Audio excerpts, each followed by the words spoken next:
Good morning, good morning, good morning. Oh, it's Friday time. Siyempre ang Abril 12, Abril 12, 2024. At siyempre ay eka nga nako, yung init factor abay nandiyan pa rin po. At siyempre yung ating mga kababayan, no yung lalo-lalo na yung ating mga senior citizens. So binabati ko rin po ang Office of the Senior Citizens Affairs, no, ng bawat munisipyo. Nako, ay ingat-ingat po tayo, Ingat-ingat po tayo sapagkat sa totoo lamang ay pagpunta ko po dito sa studio ay talaga naman po ang init factor. Nako, ay tagos. Talagang tumatagos. Kumbaga, kahit na meron ka ng rash guard, meron ka ng jacket, at talagang tumatagos ang init. So, kaya yung ating mga senior citizen, especially yung may mga edad na 60 pataas, abay, pwede po natin gamitin yung ating mga malls.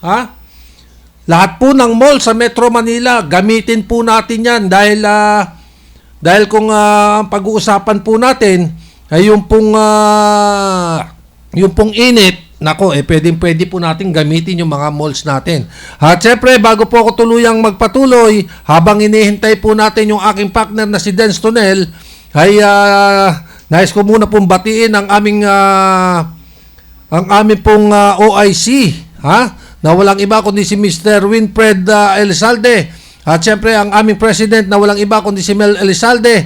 At ganoon din naman si Kuya Hill. At syempre, ang aming assistant from the president na walang iba kundi si Sir Chot Velasquez. At siyempre, binabati ko rin yung aking partner. Oy, late na naman. Nandirito na po si Dens Tonel, yung aking pong partner. Nandirito na po. Siguro napagod to kahapon. Baka napagod kahapon ito. At siyempre, Luzon, Visayas at Mindanao, from Region 1 to Region 12. Magandang umaga. Nako, tingin ko walang nagaganap at walang walang nagaganap na pag-ulan at saka makulimlim na lugar, chairman. Siguro nung pagpunta mo rito, medyo mainit-init na. Talagang mainit. Grabe. Kaya doon sa ating mga kababayan, inuulit ko, especially doon po sa mga senior citizen. Doon sa mga senior citizen natin. Ay pwede po nating gamitin, yun po, pwede nating gamitin yung ating mga malls, para po magpalamig. Oo. Kapag alam ninyong medyo nakakaramdam na kayo ng medyo mainit, nakatawan sa inyong mga sarili, pwede nyo pong gamitin yung mga malalamig na lugar. Yun. Lalo na yung mga malls. Yung mga mall natin, pwedeng gamitin yan. Oo, dapat. Yan para makabawi-bawi. Siyempre, sa amin po pagpapatuloy. Bati ka muna, Chairman. Magandang umaga po. Luzon, Visayas, Mindanao. Ito po lingkod, Dens Tonel ng Sulyap. Na lagi po ako na humihingi ng pamilya. Medyo nalilig tayo. Dala po talagang traffic. At talagang mainit po. Nakakatakot po yung init. Ako po bumabati ng magandang umaga sa lahat po mga Pilipino. Lalo po sa mga nagsisimba. Diyan po sa may simba na naman ng Quiapo. Bilis na naman po. Kaya, no? Ingat po kayo dyan sa mga mandurukot na naglipa na dyan sa Quiapo. Mainit din ang mga mata niyan. Hindi lang mata, pati mga kamay. Pati mga kamay, mainit din. Dahil yan, lumalakad, naghahanap ng mga madudukot. Nako, yung mga mekos-mekos na mga patingin-tingin, mahirap yan Tapos, kapag hindi ka nagtagumpay sa loob ng simbahan, susundan ka. Yun, kaya nga. Ganyan ang style di ba? Yung mga style ng mga bugok na sistema. Ganyan na ganyan. Hindi lang yung chairman. Di ba't nung Miyerkules napag-usapan natin at babalangkasin din natin. Naku, nakita mo yung sinabi kong yun, mabigat yun. Babalangkasin. Tatalakayin. Malalim na... Medyo madali sundan. Malalim na Tagalog yun. Matagal kong pinag-aralan yun. Mula grade 1. Ha? Regarding po dun sa corruption sa Yun! Bureau of Immigration, ha? Oy, immigration. Nako, talaga naman, oo. Matagal-tagal na dyan. Yung mga pastillas. Diyan na rin ang galing yan. Yun. Ha? Hindi lang yan, Chairman. Ano? Ito pa, siste. Ano? Di ba? Ha? Yung pong 20 Indian national, No? ha? Ito pong hindi ko maintindihan kung mga ilang Indian national to mga Indian national. Eh di, amoy sibuyas yan. Inakusahan daw itong mga inakusahan ng Indian ang BI officers, yung mga nasa Bureau of Immigration ng kidnapping at saka extortion, ha?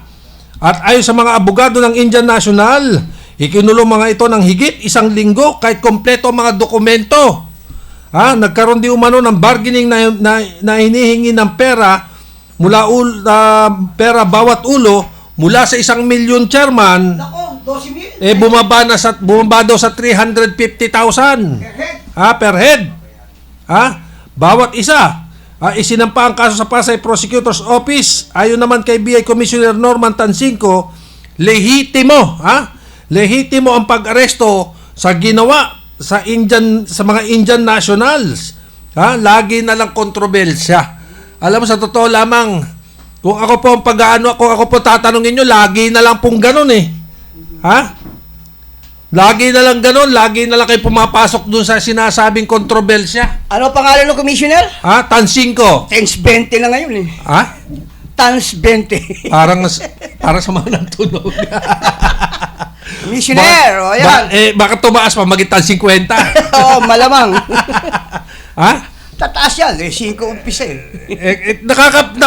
Lagi na lang, di ba? Lagi na lang po kayong lagi na lang kayong nasa list. Hindi kayo nawawala doon sa usaping corruption. Lagi kayong sikat. Lagi kayong sikat eh. Wala na bang katapusan 'yan? Wala na bang katapusan yung pagsasangkot sa mga parang lalayas na yata to. May dala na mga. Lalayas na kayo? Hindi pa. Abay, lagi na lang kayong nasa issue. Katulad na lamang noong 2021. Ibinulgar ni Senadora Risa Ontiveros. Yun. Yung sinasabing mga pastilya scam. Galing yung senadora na yan. Maraming Chinese ang pinalayang nakapasok sa bansa para magtrabaho sa Pogo. Oo nga naman. Dito lang naman sa Pilipinas may Pogo. Sa totoo lang. Pero pumunta kayo ng China. Pumunta kayo. Bawal na sugal. Itanong ninyo kung merong Pogo. Wala. Sa Pilipinas lang meron. Yan ang katotohanan. 'Di ba? Kasi dito, marami rito mga mogus-mogus. 'Di ba? Yung mga bugok na sistema. Yun. Dito lang 'yun. Kaya nga hindi na it's more fun. It's more fun in the Philippines kasi binago na eh. I love Philippines. Kaya lahat ng pumupunta, China, Indian, kung ano-ano, mga national na yan, paglapag dito, humahalik sa lupa. At sinasabi, I love Philippines. Yun. Bakit kamo? Ano? Abay, dito lang ang merong mekos-mekos. Saka dito merong pugo-pugo. Isipin mo, pagbaba mo, may working visa ka na. Yun, ba? Saan ka pa? Kita mo, diba? Pagdating mo ng 3 araw mo, may lisensya ka na. Ba? On in the Philippines. Paglipas mo ng pagkalipas mo ng isang buwan. Isang buwan, May negosyo ka na. Ba? May permit ka na. Ba? Nakabili pa ng lupa. Katulad ni Captain Speak. Di ba? Sino kaya nagbigay ng ano dyan, ano? Di ba? nagkaroon ng pandemya ng 2019 hanggang 2020, isipin mo na itayo niya yon.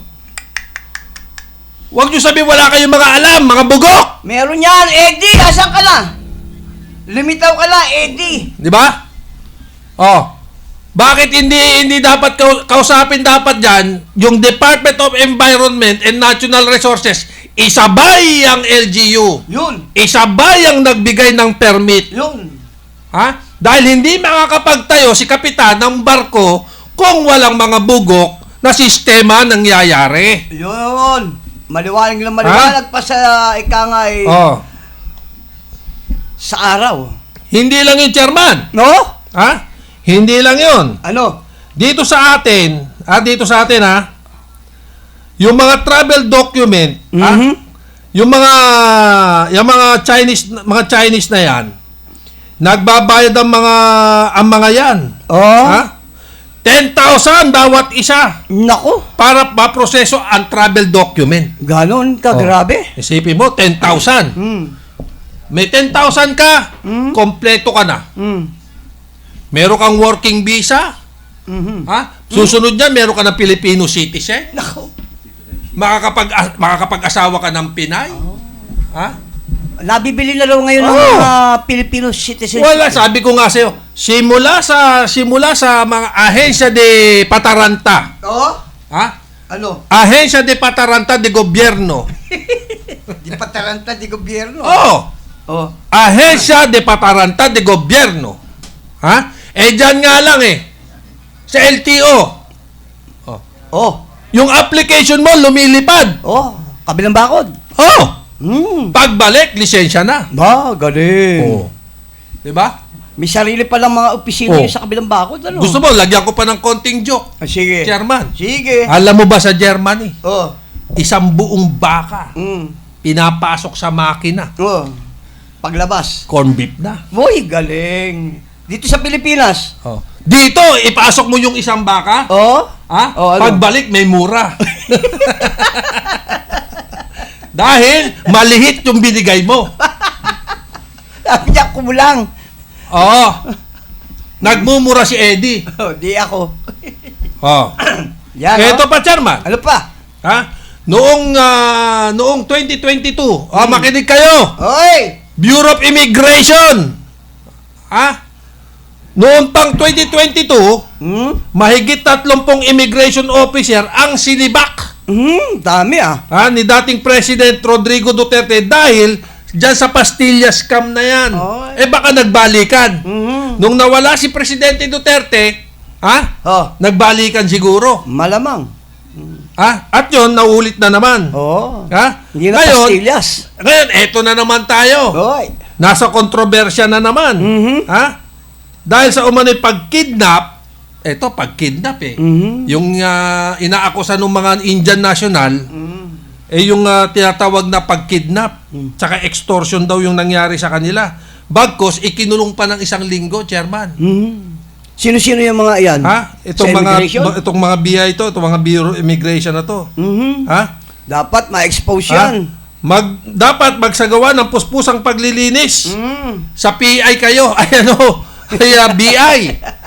Anong PI? Sa BI. Oh. Dahil, isang damukal daw yung hindi na buhaya po yan Ano? Hippopotamus na yan. Lumaki sa kaligtay. Ha? Ibang lahi. Oo. Isipin mo, nagsimula tayo sa 1 milyon bawat ulo. Oh. Nauwi sa 350,000. Malaki pa din, Chairman. Malaki pa din. Malaki? Oo. Kasi, Kung malaki yan, nauwi sa 1 milyon, No? nagkaano, hindi pwede. Oo. Hindi kayo pwedeng lumabas. Oh. Kailangan may 1 milyon. Dagdag pa uli. O hindi kaya. No. Hindi kaya. Oh. Bumaba. Mm. 350,000. Nagkaroon ng no? Oh. Bidder. Oo.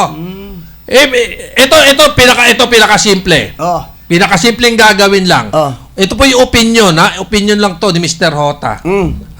Sige. Opinion to ni Fernan Hota. Sige. Napaka-simple. Pagbaba ng pagbaba ng mga national na yan, kung ano man mga national yan, Chinese man yan, Indian man yan, kung ano man yan, dapat diretso sa Bureau of Immigration. Di ba? Sa opisina. At ipaliwanag ninyo kung ano ang dapat gawin. Dapat legal. Hindi yung pagdating dyan, tatanungin mo saan ang tungo mo. Di ba? O sige, may pera eh. Siyempre, Oo. kapapasok-pasok pa lang sa loob ng Pilipinas eh. Natural, may mga dolyaris yan, chairman. Di ba? May dolyaris yan. Oo. Oh. After ng dolyaris yan, magtatanong na yan. Eh, sir, ano po ba ang maganda naming gawin? Abay, kailangan magkaroon ka ng working visa. Kailangan. Eh, magmamaneho ako. Abay, kailangan mo magkaroon ng lisensya. Dapat. Di ba? Eh, gusto ko kasing mag-asawa rito. Eh, kailangan mo magkaroon ng citizenship. Di ba? Para makapag-asawa ka ng Pilipina. Ang magagaling talaga ang mga Pilipino. Di ba? Ika nga eh.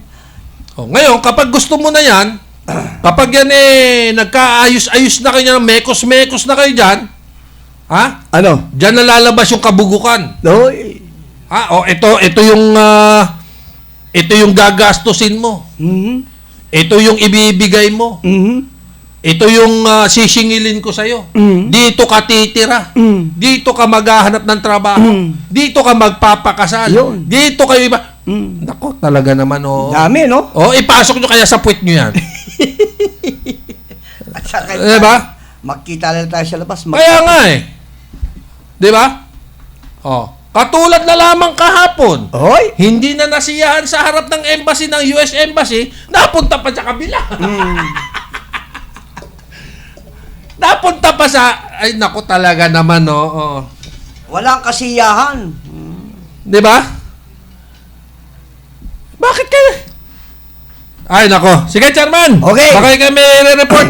Shoutout muna ako Babalikan sa na- community ng Couples for Christ. Kagabi nagkaroon po kami ng cluster prayer assembly. West A cluster. Ano po? Yan po sa may Immaculada, nagsama-sama po kami magkakapatid sa pananampalataya sa Couples for Christ. Kaya binabati ko po yung Santa Monica chapter na po, na ika nga yung nagkita-kita kami at nagsama-samang magkakapatid. Ang daming yan, ang daming simbahan.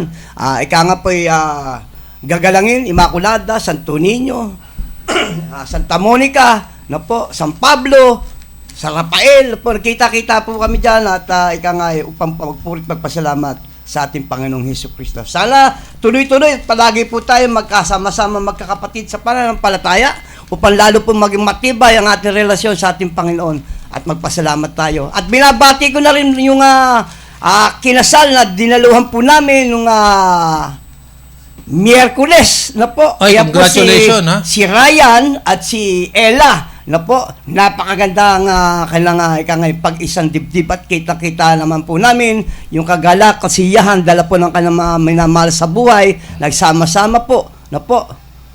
Congratulations. Upang ipadama, yung talagang si kanilang suporta sa panibagong haraping buhay ng mag-asawa. Kaya congratulations, Ella and Ryan. Yan po Kita niyo po kanilang picture talagang labis na kagalakan ng daman-daman ng mag-asawang ito. At syempre, binabati ko, Chairman, Yes. si Mr. Malik Lumundot. Oy. Si Mr. Malik Lumundot ng alam mo kasi dati itong nasa Davao Port, Oy. no? Napakagaling na tao. Alam mo sa totoo lang, Commissioner Rubio, kung ako pong inyong tatanungin, alam mo walang ka-record sa Davao itong taong ito. Yun? Walang ka-record. Sayang, Bukod pa doon sa sistema na maganda ang kanyang naging performance, abay meron yatang nainggit, tinanggal at inilipat sa BOC sa Clark. Ha? Ngayon, kung ako lang po tatanungin, gusto ko maibalik si Malik Lumundot, no? BOC Malik Lumundot sa Davao Port. No, kasi yung mga nung nakabalita ako doon, abay simula nung nawala daw po si Malik Lumundot doon, yung aming kolektor ng BOC, abay nagkaroon na po nagkanda leche-leche. Pero sana maibalik po si Malik Lumundot, Commissioner Rubio ng barangay ng Bureau of Custom diyan po sa Port Area, Manila. Okay, Chairman. Okay. At Ito. siyempre, Chairman. Oh? Ano? Mag-report na ako. Sige. Ito po yung... Batiin ko lang muna. Sige, bumati ka muna. Batiin ko muna kasi nanonood yung ating kabayan Ready Race Back. Oy. Ha? Salamat sa panonood. Nanonood po siya ngayon eh. Maraming salamat po sa inyong panonood ng Alerto Balita. Oo, Thank you very much po kay Kabayan Ready Race Back. Alam ko meron itong programa sa DWBL, Chairman. Oy. Oo, may... Salamat, kapatid. Meron to, anuhan nyo rin po at panoorin nyo rin, no? Meron po siyang programa, pakinggan ninyo sa DWBL 1242 kHz. Oy.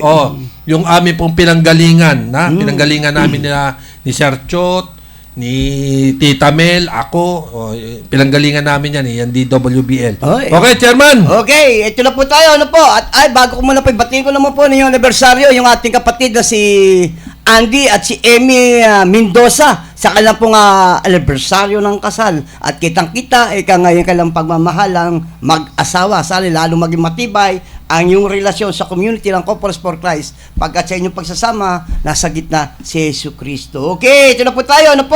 Warfighter exercise ng AFP At saka, US at US. oy, Ayan po Nagsagawa po sa kauna-unang Information Warfighter Exercise IWA ang Armed Forces of the Philippines, AFP, kasama ang United States Military na nagsimula noong April 1 hanggang April 5, 2024 sa Camp Aguinaldo, Quezon City.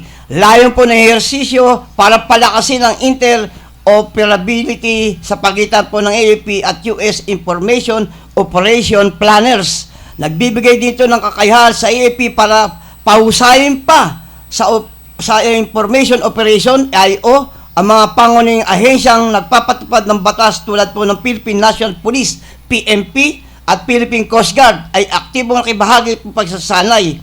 Binigyan din po ng komprehensibong saklaw at kahalaga nito sa pagpapalakas ng estrahiya sa pagtatanggol sa bansa. Ang nasabing ehersisyo ay tinuturing na brainchild ng Marine Corps Formation Operation Center na nakabase po sa Quantico, Virginia. Ang Information Welfare Exercise ay nanguna po sa makabagong pamamaraan sa pagsasanay sa information operation, gumagamit ng isang matrix-style wargame framework. Ang ehersisyo kung saan nilagyan mga kalok ng mga kinakailangang kasanayan upang mag-strategize at paggawa ng operasyon sa loob po ng komplikado at kontemporasyong kapaligiran sa impormasyon. Ayon po sa Armed Forces of the Philippines, AFP, naging makasaysayan ang sabing ehersisyo dahil ginanap ito sa labas ng United States. Dagdag pa ng sandatahan lakas ng Pilipinas, isinama na rin po ito sa Balikitan Exercise 39-2024. Hindi lamang binibigyan diin ang dinatitinag na pangako ng dalawang bansa sa pagtutulong ng pagsisikap sa pagtatanggol, kundi magsilbi din itong isang makabuluhang milestone sa matagal na po ng partnership sa pagitan po ng Pilipinas at Estados Unidos. Yan po lalo po magiging matibay yung relasyon dala po sa pagsasanay upang madagdagan ng kaalaman at karunungan ng lahat po ng mga sandatang lakas ng Pilipinas. Yan po. Sige po. kung ako naman po tatanungin, maganda po yan. No? Maganda po yan. At para, nga, yung ating po mga kasandatahan, no, nakakakuha pa sila ng marami pang kaalaman para sa warfare exercise na yan. Alam mo, napaka-importante niyan, Chairman, sa isang bansa. No? Napaka-importante po niyan sa isang bansa na magkakaroon kayo ng salitan, no? Salitan, palitan, ng mga kaalaman para po sa warfare exercise na yan. Kaso nga lang, minsan, merong kumukondena, di ba? Hindi nawawala yung kumukondena. Kumbaga sa isang piling na saging, merong isang bulok. Di ba? May kumukondena. Minsan, bakit daw ginagamit?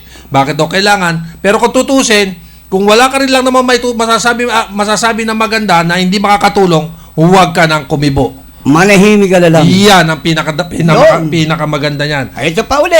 Kapatid, AFP, mananatili ang presensya. Tiniyak po ng Armed Forces of the Philippines, AFP, na mananatili ang kanilang presensya sa lahat po ng istasyon ng bansa sa West Philippine Sea. Partikular po sa BRP Sierra Madre sa Ayungin Shoal. Sinabi ito ni AP Chief of Staff General Romeo Browner Jr. kay United States Secretary of the Air Force Frank Kendall matapos magsagwa ng courtesy call sa Camp Aguinaldo kasama si U.S. Ambassador to the Philippines Marky Carson sa pulong ng dalawang opisyal na pag-usapan po na pagpapatuloy ng military engagement at cooperative activities kabilang po maritime cooperative activity, bilateral exercises at EDCA sites project na layo ipakita sa buong mundo na matatag ang alyansa ng Pilipinas at Estados Unidos. Kasunod nitong nagpapasalamat si General Browner sa patuloy na suporta ng Estados Unidos sa AAP at sa bansa sa gitna po ng mga hamon na kinaharap ng Pilipinas sa suliranin sa West Philippine Sea. Yan po Ika nga, lalo po magiging matibay. Hindi lang kailangan maging matibay, kundi pagtibayin pa. O pagtibayin pa. At syempre, sana mabigyan din ng pagkakataon ng ating mga kababayan, ng ating mga Coast Guard na makalapit sa BRP upang mabigyan ng anumang mga ng mga support, support na pagkain, mga kagamitan, kung ano-anong bagay na kakailanganin ng ating mga sundaluhan na nagbabantay dyan sa BRP Sierra Madre, Chairman. Yan yung hinaharang nila diba? Gusto yata magkano kay isang kilo isang bago? Diba? Ang masakit nun, medyo may lumalabas na, yun ang sinasabing gentleman agreement. Mukhang kasama yata yung Ayungin Shoal. Baka maungkat. Ito meron na, may kasama kaya, may mauungkat dito, alam ko May mauungkat dito. Kaso nga lang, yung mga nakaraan pa, na na dumaan, natatapat dito sa pangkasalukuyan. Ganun yun di ba? Ngayon, yung pangkasalukuyan, yun naman ngayon ang hindi umaagri sa anumang hakbang na ginagawa ng bansang China. Dahil yung mga nakaraan, yun naman po'y sumasang-ayon. Kaya nga lahat nga magiging di ba? Magiging tinatawag na hindi pagkakasunduan. Di ba? Kasi merong mga lakad na hindi alam at merong mga lakad na may alam. Di ba? Pero kung tutusin at pagbabasihan ay yung sobrevanya ng Pilipinas, yan po ay sakop ng Pilipinas. Hindi sakop ng China. Ba? Yan alam mo sa totoo lang kung ako nga lang po pag-aanoan ninyo, unti-unti kong bubuhayin ang barko na yan. Alam niyo po, yan karagatan na yan na pinag-agawan, kasi po dapat yan maging open sa lahat. Kasi po dyan dumadaan ang mga kalakalan ng iba't ibang bansa. Mga vapor nila nagdahatid ng mga kalakal sa iba't ibang bansa. Na po, nagpapalitan, kung yan po aangkinin ng China, marami po maapektuhan niyang mga bansa na hindi po makakadaan para magdala po ng mga kalakal. Na po. Hindi Chairman. Ayun pa. Ito pa. Hoy. Yung pong paggamit, ito pong paggamit ng protocol license plate ng mga opisyal ng gobyerno ay binawasan daw, sabi ng Pangulong Bongbong. Dapat naman. Alam mo sa akin na maganda yan. Oo. At binabati ko yung ang aking bayaw. Yung aking pong bayaw na si Alvin Villegas, watching from Santo Tomas, Batangas. Ayun. Salamat. Thank you very much. At syempre yung aking pamangkin na si Epeng. At syempre ang pamilya Maloles, ang pamilya Villegas. Magandang umaga po dyan sa Santo Tomas, Batangas. At sana i-like nyo, i-follow nyo kami sa lahat po ng programa ng Elizalde Broadcasting. Subscribe, notification bell. At saka si Chodora Villato. Good morning po. Yun, magandang umaga din po. Salamat po sa panonood. Kasi Chairman, sa totoo lang, kasi ito kasi mga protocol license plate na to, katulad na lamang nung nangyari kay Singsong. Chavit Singson. Di ba? Dumaan sa busway. Natikitan. Natuwa pa. Nagbigay mo ng 100,000? Pero maganda kaya yung magbigay ka ng 100,000 para Mali. Mali rin. Mali. Para sinabi mong, eto lang kayo. Hanggang dyan lang kayo. Diba?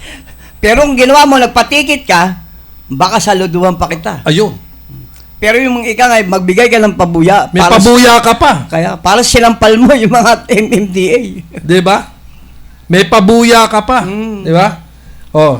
Yung pong isang Executive Order number 56, Chairman, Okay. ang inilabas ni Pangulong Ferdinand Marcos Jr. na nag-aamyenda sa Executive Order 400 Series of 2005, Chairman, Okay. kung saan binawasan ang mga opisyal ng gobyerno na maaaring gumamit ng protocol license plate. Ang pagiging valid lamang ito sa panahon ng kanilang termino sa gobyerno. Yun ay tama. Okay. Ha? Mula sa bilang na 16, Chairman, ginawa na lang 14 na lamang ang mga opisyal ng gobyerno na maaaring gumamit ng protocol license plate dahil sa mga reklamo ng talamak na pang-aabuso sa paggamit ng mga ito. Dapat na ang protocol plate ay gamitin lamang sa rehistradong sasakyan ng opisyal o kaya ay inisyong sasakyan at ibabalik sa Land Transportation Office kapag naretiro na, nag-resign na o natapos na ang tour of duty sa pamahalaan. Alam mo, yan tama. Okay. Diba? Sige. Kaso nga lang, wala ka na sa gobyerno pero ginagamit mo pa rin. Yun ang mali. Diba? Ginagamit mo pa rin. Batay sa listahan ng mga maaaring gumamit. Ito para meron po kayong mga idea at kaalaman. Hoy. Chairman. Oo. Yung mga batay po, yung mga listahan na maaaring gumamit ng protocol plate ay ang presidente. Yun. Number 1 yan. Pangbulo. Number 1. Number 2, Senate President. Yun, Pangulo ng Senado. Number 3, House Speaker. Yun. Number 4, Chief Justice ng Supreme Court. At yung ikalima, Cabinet Official. Okay. Yung pang-anim, Senador. Senators. Number 7, Congressman. Number 8, Supreme Court Associate Justice. Number 9, yung number 9, number 10 naman, ang protocol plates para sa mga presiding justice ng Court of Appeals, Court of Tax Appeals, Ligang Bayan, Solicitor General. Habang number 11 naman, ang plaka sa chairperson ng Constitutional Commission of Ombudsman. Ang Chief of Staff ng Armed Forces of the Philippines at Chief ng Philippine National Police ay number 14. Ayun, sila ang gagamit nun. So, hanggang dun lang po yun. Yun lang po yung mga gagamit. Yan po ay nakasaad sa Executive Order na bagamat pinapayagan ng mga Associate Justice o CI at CTA na gumamit ng protocol plate, hindi mangangahulugan otorisado na ang lahat ng ibang opisyal na may kahalintulad, Chairman, na may mga kahalintulad na ranggo na ginagamit ang protocol plate. Yan, malinaw yan. Paano kayo emergency kagaya ng mga ambulansya na talagang kailangan? Yung kung ambulansya, pag ambulansya talaga, exempted yan. Kaso nga, hinuhuli. Kasi buhay yan Oo. Di ba? Kaso nga lang kasi, karamihan sa mga ambulansya. Karamihan sa mga barangay, sa mga opisyal na to ng gobyerno. Kahit wala ka na sa tungkulin mo bilang sa pamahalaan, nagagamit pa yung plate. Yan dapat tuloy. Ang pinaka-the best talaga niyan, ibinabalik yan sa LTO. Yung surrender nyo na. Surrender na. Di ba? Oo. Minsan meron na po napabalitang ganyan Ako sa tagal-tagal ng panahon ng aking pagiging researcher, marami na rin po akong marami na ako nakikitang ganyan. Minsan, yung driver, matapang pa, driver lang pala. Tapos sasabihin pa sa'yo, kilala mo ba amo ko? Kilala mo ba ganito? Sinangkalan pa yung amo niya. Tapos, ang nakalagay doon sa kanyang plaka, single lang, single digit. So, yun yung pinagmamalaki.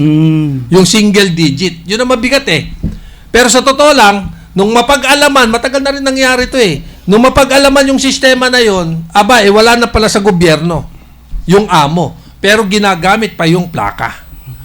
So, pinakamaganda nun, ibalik sa LTO yung plaka dahil tapos na yung termino mo sa pamahalaan. Yun ang pinaka-the best ng Chairman. Dapat. Diba? Hindi yung, ewan ko ba. Alam mo, sa totoo lang, kung ang pag-uusapan ay problema po ng bansang Pilipinas, sabay napakarami. Oy. Diba? Gusto mo idagdag ko si Doon muna tayo na po sa lahat po ng mga Pilipino, ingat-ingat po tayo sa sunog. Sunod-sunod po mga sunog. Dala po ng matinding init, no po. Sa Tondo, no? Sa Ay, Tondo. nako. Sa Anday po, dala po, umabot po yan sa Alpa, no po. Nako. Ilang oras, halos 10 oras. Hindi lang yun. Meron pa ako nakita doon, Chairman. Yung iba na mga... Nakuha sa video Oh. na inampas pa yung nagampasan pa ng TV. Baka mandurmugas na yun, kaya sabi niya. Nagampasan pa ng TV. Nako, talaga naman. Kaya ingat-ingat po tayo. Hindi ko lang alam kung tayo ay nasa nasa fire prevention month. Nandun Ay, po ba nasa tayo? prevention man tayo dahil talaga matindi tapos pa ang na. init. Hindi pa. Tapos na hindi, March, alam ko March lang yun eh. March. Oo. Ang tindi ng Pero init ingat-ingat natin, pa rin, no? Oo. Ingat-ingat pa rin kasi yung init factor, Chairman, Oo. minsan yun yung yun yung nagiging dahilan ng sunog. Hindi lang po 'yan. Yung pong mga iniiwan yung gadget na nakasaksak. Ayun. Yan, number 1 yan. Mga Ha? cellphone, overcharging. Lalo ngayong April hanggang May, tapos magbabakasyon pa ang mga bata, yung mga pamilya, mag-aalisan yan, Chairman. No. Punta sa mga beaches Oo. yan. Maiiwan ngayon yung bahay. Hindi nila alam, Ha? hindi nila nakasaksak. Kaya kayo, kung aalis kayo, sikapin ninyo, Double check. na nakababa ang mga breaker. Di ba? Nakababa ang breaker, o kaya may ilaw sa labas ng bahay, di ba? Labas ng bahay. Oh. Tapos yung breaker, nakababa din yan. Kasi meron naman tayo nabibili na solar di ba? Yung solar light. Oh. Yung sa umaga, patay, sa gabi, bukas. Mm. Meron tayo niyan. Kasi habang kayo naglilibang, ito, Chairman, totoo to. Dahil habang kayo po'y naglilibang sa inyong paliligo, yung magnanakaw nag-aabang. Yun. Di ba? Oh. Ganun yan eh. Habang kayo naglilibang, sila nag-aabang. Ngayon, pag uwi ninyo, wala na kayong gamit dahil yung magnanakaw parang nag-shopping. Upos lahat. Baka maggawin pa ng magnanakaw dyan. Oo. Magluto't kumain. Nag-shopping. Meron pang ganun minsan, iniiwan pa yung pinagkainan. Di ba? Sabi niya, bahala kayo magligpit. Kumain ako. Bahala kayong magligpit dyan. Basta ako, nakakain na ako, nakanakaw na ako, Kaya nakakuha dapat po pa ako. talaga mag-ingat po Diba? tayo. Lalo ngayon, talagang matindi ang init. No po? Oh, Kaya sabi siyempre, pagkatapos po ng report ni Chairman Dens Tunel, Oy! ibibigay ko, Chairman, Oh. yung pong tigil pasada sa susunod na linggo, nako, Chairman. Ha? Ito na, lakambala po yan. No po? Sige po. Ito, Kotong. Hmm. Aplikante pa lang ito, no? Ito po, arestado ng 23 anyos na aplikante. Eh, sayang, magpupulis. Ha? Na akto, magpupulis pa lang eh.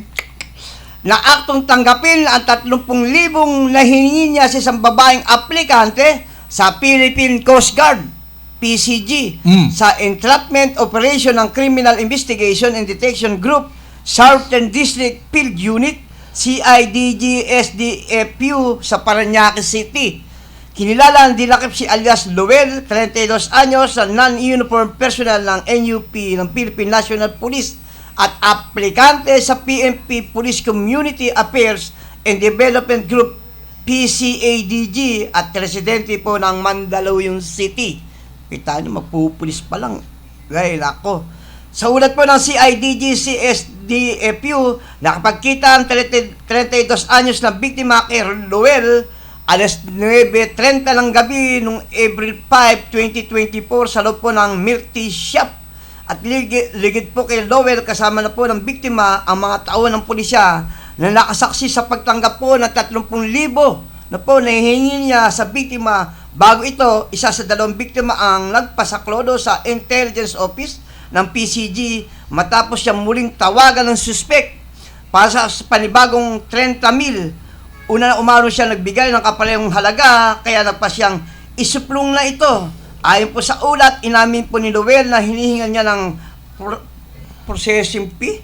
Ano Processing fee? Processing fee. Ang laki naman, 30,000. Processing fee. Oo. Para sa pagiging Coast Guard. Oo, subalit di naman niya tiyak kung ito'y lulusot no po, sa slot. Katwiran po niya, wala po siyang pinangakong literal na slot, kundi ilalakad o pakikiusap pa lang niya ang dalawa sa PCG at hindi po yung grantia na ika nga makapapasok ito ang biktima sa PCG. Nakapita po sa custodial facility ng CIDG-SDFU ang suspect na naharap po sa paglabag sa article no? 315, yung pong malutong na istapa. Patay kang bata ka, sayang magpupulis ka pa naman. Diyan mo na ituloy yung pagiging pulis mo. Diyan ka magdala ka ng mga ikangat pamambo, doon po sa mga kulungan. Diyan mo na ilagay yung yung pagiging alagad mo ng kalantsaw. At siyempre, binabati ko si Tom Sawyer. Thank you very much, Tom, for watching. Yung aking pong, husband ng aking nephew na si Bernadette Sawyer. Nanonood, is watching right now. So, thank you very much, Tom. And thank you for watching us here at Elizalde Broadcasting. Just make sure na you can follow us, no? Para maging updated ka, no? You're always updated to Elizalde Broadcasting News and Current Affairs. Okay? Si Tom Sawyer. So, ganun pa man, Chairman, dahil meron tayong 10 minuto. Kaya pa sa 10 minuto. Ito pong sinasabing tigil pasada sa susunod na linggo, Chairman. Yun nga sinasabi ko sa ito na yung ating pinag-uusapan noong nakaraan ng pagtaas ng produkto ng gasolina. Ito na, Chairman. Dala ng implementation yan, di ba? Ito na yung ₱100. Ito na yung sinasabing tigil pasada ng piston at manibela, Chairman, sa susunod na linggo. Ito ay sa gitna ng nalalapit na deadline para sa konsolidasyon ng mga driver at operator ng Public Utility Vehicle o PUV. Ang transport strike ay tatagal ng 2 araw. Kawawa naman magsisimula sa Lunes, Abril 15 at matatapos kinabukasan Abril 16. So patay na naman kawawa na naman si Juan de la Cruz dito. Yun, sigurado. Ayon kay Piston National President Modi Floranda, nananatiling mahigpit ang pagtutol nila sa naturang PUV consolidation. Paliwanag niya, hindi naman sila tutol sa modernisasyon kundi sa consolidation lamang. Ang inilalaban po namin ay yung franchising consolidation, hindi po yung modernization. Malinaw ang ating pong desisyon sa ilalim ng modernization ay dapat sa ilalim ng rehabilitation. Ayon pa kay Florinda. Kung rehabilitation, marami po tayong magagaling talaga dyan. Question din ni Floranda ang pagbawi sa kanilang prangkisa para ibigay umano sa malalaking korporasyon. Ayun ang mali. Kasi nga pera. No? Mali po yun. Unang-una sinabi ni Pangulong Ferdinand Bongbong Marcos Jr. na hindi niya palalawigin na ang April 30 deadline para sa consolidation. Matatandaan taong 2017 pa nang simulang isulong ang pamahalaan ang PUBMP. Ibig sabihin yan, wala namang reklamo sa sinasabing modernization, Chairman. Yung consolidation lang ang reklamo. So, gano'n pa rin. May reklamo pa rin, Chairman. Siyempre. Okay, Chairman. Ayun po. Punta muna tayo. Gusto po magaling natin na pastor. Pastor? Pastor Kebuloy. Kung di po ako nagkakamali, yung pong Pasig RTC, yung Pasig Regional Trial Court, abay naglabas ng warrant na naman. Ang dami ng warrant. May warrant of arrest na naman versus Kibuloy doon sa Pasig RTC. Abay, ang dami ng warrant.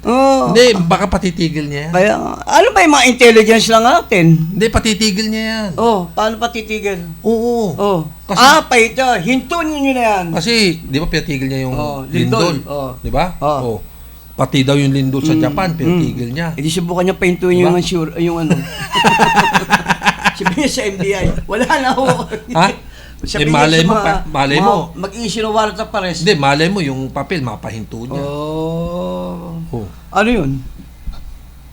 Tatago? Hoy!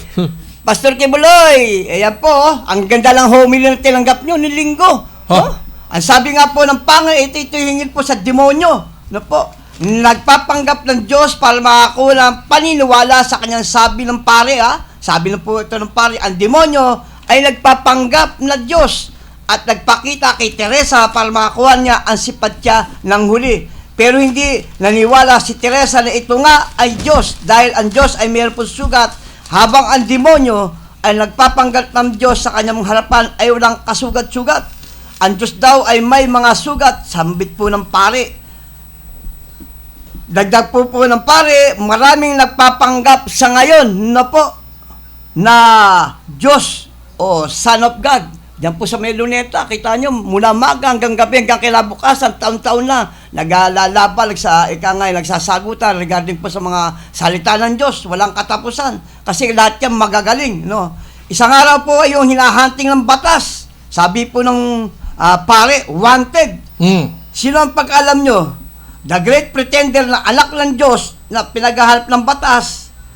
Sige nga po, hulaan nyo kung sino itong tinutukoy ng pare. Sa tansya nyo, sino? Para sa akin po yata, para si Pastor Abuloy? Pastor ano? Kibuloy. Kibuloy. Pastor Kibuloy. Ay, nako. Ika nga sa iyong pananampalataya at bilang isang gumagamit ng salita ng Ganun lang Diyos. yan. Ika nga, sumuko ka na. Itigil. Oo. Titigil lang yan. Oo. Di ba pinatigil ko lindol? Pinatigil ko yung pagsabog Oo. ng bulkan. Oo. Pinatigil ko lindol sa Japan. Balay mo, patigil niya yung warrant. Tingnan natin mapahinto may warrant sa pares. Ha? yun.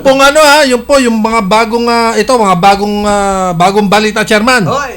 Yung mga gumagamit ng wangwang at saka blinker. Matagal na yan, di ba? Di ba nagsalita diyan si kung di ako nagkakamali, si Noynoy. Si Pinoy, di ba? Sinundan nila ngayon. Bawal gumamit ng wangwang. Bawal gumamit ng blinker. Di ba? Ngayon, bakit ngayon lang? Ngayon lang daw. Hindi, matagal na yan eh. Di ba? Matagal na yan. Presidente Aquino pa nangyari yan. Sa susunod po, sa araw po ng Lunes, antabayanan ninyo, pag-uusapan po natin yan. Yan pong sinasabing paggamit ng wangwang, ng blinker, at yan pong mga lungga ng mga buhaya. Wag ng buhaya. Mga lungga ng mga hippopotamus. Yun, lumaki. Diyan sa Bureau of Immigration. Bibigyan po natin yan ng punto sa araw po ng Lunes, Chairman. Para nga malaman ng ating mga kababayan, kami po ay tamaan dito. Nako. Batiin natin si Commissioner. Bato sa langit. Ang tamaan, kumuha ka ng planggana, ipokpok mo sa ulo mo. Kaya nga. Commissioner Tans 20. Tan 50, Tan 5. Tans 5. Sa araw po ng Lunes, antabayanan po ninyo yan. Diyan daw po sabi nila kasi ang Bureau of Immigration daw po ay lungga ng mga buhaya. Ngayon, lungga na ng mga hippopotamus. Okay, Chairman, paalam tayo. Shoutout to tayo muli. Ano po? Sa lahat po ng mga nanonood at kikilig ating programa dito po sa Elizalde Broadcasting, pakiusap po, like, subscribe, notification bell. Pindutin nyo lang po ito para updated kayo sa lahat ng panood nyo po sa pakikinig sa aming pong programa, Alerto Balita at Sulyap na po sa Elizalde Broadcasting. Ako po yung nagpapasalamat at nagbibigay po ng parangal sa lahat po ng mga Pilipino na ikangay maninindigan sa ating sudaranin sa ating bansa. Siyempre, maraming salamat po sa mga sumubaybay, especially doon kay Kabayan Ready Rest Back. Magandang umaga, and thank you very much din sa aking bayan na si Alvin Villegas at ang Maloles family. Maraming salamat po, at siyempre, i-like nyo po kami at i-follow nyo po kami sa aming mga Facebook account, ang Elizalde Broadcasting, para lagi po kayong updated sa lahat po ng mga pagbibigay impormasyon sa malayang pamamahayag. Dito lang po yan sa Elizalde Broadcasting, at siyempre, magandang tanghali na rin po, no, sa ating mga kababayan sa Luzon, Visayas at Mindanao. At syempre, antabayanan niyo po yung susunod na programa, yung Kadiskarte po ni Tita Mel Elizalde. At syempre, ang nakasama niyo po ay si Fernan Hota at si Desto na Sulyap na nagsasabing God bless.